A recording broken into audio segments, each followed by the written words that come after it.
So this is a pretty hilarious story. So you guys all know about the clown show that's been going on with this election, with Trump supporters attempting to claim that it's been rigged despite zero evidence, making simultaneous claims of voter fraud and election fraud, saying that the counting machines flipped votes, saying that the vote counters flipped votes, said that dead people voted, all kinds of crazy stuff. Double voted by going in person and in mail.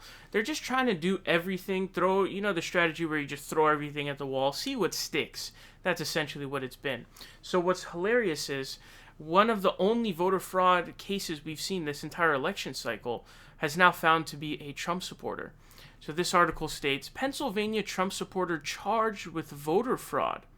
A Pennsylvania man has been charged with illegally casting a ballot for President Trump in the name of his deceased mother in this year's presidential elections, authorities announced on Monday.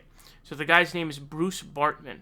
It says Bruce Bartman faces 2 felony counts of perjury and 1 count of unlawful voting after casting an absentee ballot for Trump in the name of Elizabeth Bartman. In his political frustration, he chose to do something stupid, Samuel Stretton, Bartman's lawyer, told the newspaper, and for that he is very sorry.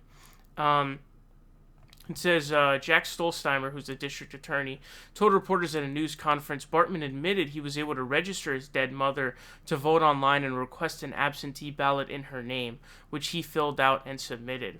Bartman was also able to secure an absentee ballot in the name of his mother-in-law, who is also deceased, but did not cast a ballot in her name. For all the conspiracy theorists out there, this case today does not represent widespread voter fraud. This case was evidence that one person committed voter fraud by casting an improper and illegal ballot. So I guess they started to do an investigation when they saw that a ballot was being illegally cast on social media, and so there was a complaint filed, and it was figured out. So he has been arrested, I guess, and he is now out on bail. So it's interesting because basically one of the only cases of voter fraud they're actually able to find is actually against a Trump supporter, which is really interesting. And I think this isn't a new phenomenon, too. I think this was happening even before this case. But pretty much every time they've tried to point out a dead person voting, it always turned out to be completely false. A news network, usually a local news network, would just walk on over to their door, knock on the door, and hey, they're alive. One of them was like this super old lady, I think in the South, I believe, and she had signed her name as Mrs. and then the name of her dead husband, but that was her voting, not him. That's like an old Southern tradition, I guess.